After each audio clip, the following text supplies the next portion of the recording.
show you. This is Google Trends for dropshipping, and this is 2004 to present. So as you can see, dropshipping has been around for a while. But if you look, if we get to about December 2015, it really when the uptrend started over here.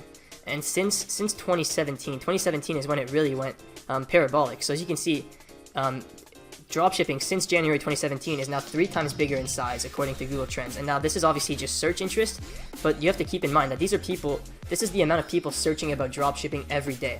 So three times more people are searching about dropshipping than they were 1 or 2 years ago, right? So you're looking at a massive increase in the amount of dropshippers and in competition, in the amount of general stores, and the amount of awareness for dropshipping in general. So that's why I'm saying that it's important to move away and differentiate yourself from the rest of sellers who are all just doing general stores. And you might think that a lot of people are already doing the one product store strategy or the niche store strategy, especially since I've been preaching it in all of my videos. But I've been asking people for feedback, and most people are still stuck with the idea that they need to do a general store to test a bunch of products first. And so there's actually not that many people who are doing these one product stores, and I think that it's going to be one of the biggest shifts that's going to happen in 2019. I think more and more people are going to be switching to one product stores or niche stores because they just work better at the moment. The thing I want to show you is a comparison of a general store versus a one product store selling the same product to show you how much more compelling the one product store is. So this is a general store here. They're selling these indestructible shoes, which was a winning product for a while. I think it's still selling pretty well. And yeah, so this is a pretty good general store. It's better than average, I would say. But the first thing that happens is when customers see all these categories, all these unrelated products, first thing they usually do is they'll check Amazon or eBay and they'll just price check, because you know, if it's a general store, people understand that there's nothing special that you're offering, right? There's nothing unique, and a big company like Amazon's probably going to be able to offer better prices. Versus if you have a brand, people don't think like that. People are like, oh, I like this brand, I want to see what products they have. But if you have just a general store with all these unrelated products, categories, and everything, people are likely going to check eBay or Amazon to price check. So that's the first error that happens with general stores. Now the second thing is that all general stores kind of have like same patterns, and like I explained before, people that have had bad experiences with general stores in the past are not going to order again because they're going to recognize these patterns. So some of these patterns, for example, this 43 sold in the last hour, super common on general stores. All this stuff right here, that's not that bad. This is pretty nice. Quantity breaks, I like quantity breaks, but even quantity breaks are starting to be kind of a pattern that people are recognizing, right? Like you don't see quantity breaks on real e-commerce brand stores. Only on dropshipping stores you see quantity breaks. Now, I mean, obviously sometimes like big brands will do deals, right? Like buy 2, get 1 free. But this exact layout of just like buy 2, 8% off, buy 3, 12% off, that's kind of something that people are getting used to seeing on these dropshipping stores. Now, another thing is the countdown, the trust badges. You'll never see trust badges on like a proper brand. They don't need trust badges. And so that's another giveaway to people. And trust badges again here. This guarantee here. It's a good guarantee, but literally every store has this guarantee now. Like this is copied from Blue Crate, and every store has it. So people are going to start recognizing that. And so you guys get my point. I mean, like people are just able to recognize the patterns, and they pick up that it's another store shipping from China, and they're going to be less inclined to purchase the product. Now in comparison, this is a one product store selling the same product, and you can see how much more compelling it is. So this brand is called Indestructible, and it's indestructibleshoes.com. And all they carry is a bunch of variants of this indestructible shoe. And this one is actually the exact same one. You can compare the two pictures. It's the exact same shoe. So these guys are probably drop shipping, and it says right here, due to high demand, the delivery time will be 3 to 5 weeks. So they're probably shipping from China, right? But since they have this custom website, they have this nice brand, they can get away with it. So look how clean this website looks. Like they have a clear color scheme. They have black and red. You know, they have all the proper sizing laid out. You know, they have these newspaper mentions. You know, they have custom infographic images showing what the product is, shock absorption, lifestyle photos, you know, and it just looks really clean. And they've got this brand Indestructible, so you clearly know this store makes indestructible shoes. So you kind of think that you would think that this is the brand that invented these shoes, right? Even though that's probably not the case. They're probably just drop shipping. So, you know, they're selling all these different stores, all these different indestructible shoes, and I'm sure you could find all of these on AliExpress or on Alibaba and just drop ship them right from China. And they built a whole brand around this winning product, so they found that indestructible shoes were selling well. It was a proven product, so they invested a lot into making this clean website, and it paid off. And to prove to you that it actually paid off, I can show you this is their Facebook page. And this is the only ad that they're running right now. But if we copy the video URL and we check out their ad, you can see that it has a lot of views. It has 14.4 million views, and this was about a month ago. So you can see, I mean, sorry about that. It says, I really need these indestructible shoes. So they put their own brand in the ad, and you know, this is just a dropshipping ad. But the fact that they've got this whole brand going, they were able to really push it. And you know, it says it has 14.4 million views. So you guys can imagine how much sales they did with that. Like, they probably did crazy numbers.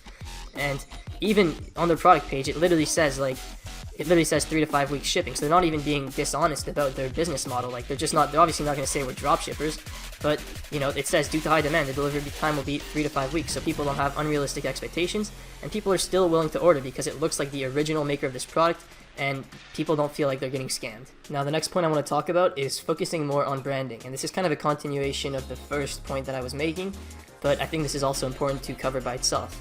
So first of all, this is easier to do when you have a one product store or a set of products on your store only in a well-defined niche. So for example, that indestructible shoes website we just looked at, great example, and you can do great branding with that. Or, you know, there's a ton of brands like Hi Smile, for example. Hi Smile, they have one main product, which is their teeth whitening kit, and they can build a massive brand around that, which is actually the biggest teeth whitening company in the world. Or like, you know, like Fit Tea, they just have one product and they can build a brand around it. So when you have just one product or one set of products in a well-defined niche, you can really brand that well. And so you want to transition to private labeling as soon as possible, and I understand that not everyone has the funds to do that, but if you start off with a one product store and it starts doing well, you can reinvest your profits into making it into a private label brand, and that has the potential to pay off massively.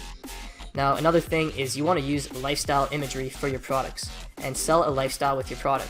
Now, this is something that's gonna, you know, once again differentiate yourself from other dropshippers. Even if you're selling products that aren't private labeled, if you have pictures in a lifestyle context, use a lifestyle to sell your products, it's going to do a lot better than people who just have normal white background photos on their stores just imported from AliExpress, right? So having lifestyle imagery for your products, and also for social media, right? You want to have a lot of lifestyle imagery on your social media pages, and that's going to help you sell a lot more. And one thing that people don't understand is that people will browse your social media pages before making a purchase from your site. So everything matters. It's not just the product page. Your social media pages, if they have a lot of lifestyle imagery, a lot of good content, people are way more inclined to actually buy a product. And so that's another big shift that's happening as people becoming more and more skeptical of these stores shipping from China with products not arriving. People are putting in a little bit more research before ordering a product. So your social media pages should have some lifestyle content, and you know that will make a big difference. Another thing is you can also use micro-influencers to generate content. So this goes with this point here, the lifestyle imagery. The best way to do it is with micro-influencers. And if you don't know what micro-influencers, they're basically influencers that have less than 50 to 100,000 followers. So basically smaller influencers on the smaller end. And those influencers usually, they don't charge much for promotions. And if you have a good product, they might be even willing to post about your product or make content with your product in exchange for the product, right? So you can either ask them, hey, I'll send you this product and can you post about it on your feed? Or you can say, hey, I'll send you this product, and in exchange, all I want is some photos with you using the product. You don't even have to post it on your feed. I just want the content. This is a great way to get some content for your brand, and it's a low-cost way to do it. All you have to do is ship the product from China and organize this whole exchange. Now, another thing you want to do to focus more on branding is you want to strive to offer faster shipping times and better customer service. And this, again, is becoming increasingly important. More and more people will send a message to your Facebook page before ordering. They'll be like, hey, what's the, where are you shipping from? What are your shipping times? And so if you have good customer service and good shipping times in place, you're going to get a lot more orders. And this actually makes a massive difference. People underestimate how important this is. And so having good customer service and striving to offer better shipping times is going to make a massive difference. Now, an example of focusing on branding is Hi Smile, obviously, and I mentioned that at the start, but I want to go on their page just to show you how effectively they're doing this. So this is Hi Smile's Facebook page, and the first thing you notice is all this social proof here. They have so many different people using their products, 1 million plus satisfied customers, so that obviously plays a big part. And then if you scroll down, I mean, this video has 70 million views, that's just insane. And then if you keep scrolling, you can see all the content that they post every day. So this was 9 hours ago, 22 hours, yesterday, December 17th, December 17th, 16th. So every day they're posting multiple pieces of original video content. And so what this does is that it keeps their following engaged. It makes them seem like a real brand. And most importantly, all this content, they can use it in ads. So this is great. I mean, they're generating content consistently and they're building a real brand. And the crazy part is that this product isn't even that good. Like, it's just a teeth whitening kit. There's a ton of competitors selling the same thing. You can get it on AliExpress, on Alibaba. Nothing crazy about this product, but the reason they're doing so well is their branding and the amount of content they put out and the amount of influencer marketing that they do. So this is a great example of how you can build a brand around one product, even though your product doesn't have really anything special versus the other options available in the market. What they have is they have great branding, and this allows them to sell a lot more. And another thing you'll see is in the comments, they engage with everyone, right? So they have people actively engaging, and that's what I was saying about good customer service. Like this, if they do this every time, overall it adds up, right? Like if every comment that they put helps convert one more sale, this adds up, and it doesn't cost them a lot to hire more customer service reps. So all these little things, and this is what separates, you know, a regular store from a proper brand that does hundreds of millions of dollars in sales. So the last thing I want to talk about is multi-channel advertising. A lot of people at the moment are focusing only on one ad platform, and usually that ad platform is Facebook. And the problem with this is that when you have all your eggs in one basket, you know, you can really be affected by external factors. So for example, Facebook recently published an update that made users spend a lot less time on Facebook, and the result was a lot less ad space, and that didn't make the amount of advertisers go down, so naturally the cost of ads went up. And this can happen all the time, and if you look at the trend over time, I mean, the ad costs are just going up. Like, there's more and more advertisers every day, and ad space is going down, so you can naturally, you know, the costs go up. And this could happen with any other ad platform.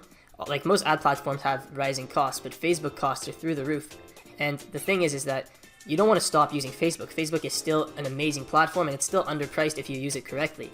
But you can get a lot better margins if you implement multi-channel advertising. And what I mean by that is that you can, for example, I have two examples here. So the first one would be you could reach someone initially on Facebook, and then you could retarget them with a YouTube pre-roll ad. And this is something that I'm seeing a lot more lately. So like, for example, if you see an ad for like a watch that you like, and you click on it, you visit their website, but you decide not to go on it, instead of just spending a ton of money trying to retarget you on Facebook, where, you know, it's going to be a narrow retargeting audience and there's a lot of people bidding towards you, you could just instead test YouTube and pre-roll ads. So next time I go on YouTube to watch a video, I'm going to have a video of that same watch, and, you know, maybe I'll decide to buy it. So that's one thing you could do. Another thing is you could reach someone through Instagram influencers. So you could do big influencer marketing campaigns and not spend any money on cold traffic whatsoever on Facebook, but then have a funnel for your Instagram engagement on Facebook ads, where you're retargeting people who have visited your page, engaged with your posts, and you can have a different funnel based on how long ago they were on your page and everything. So yeah, you can build these multi-channel funnels and not rely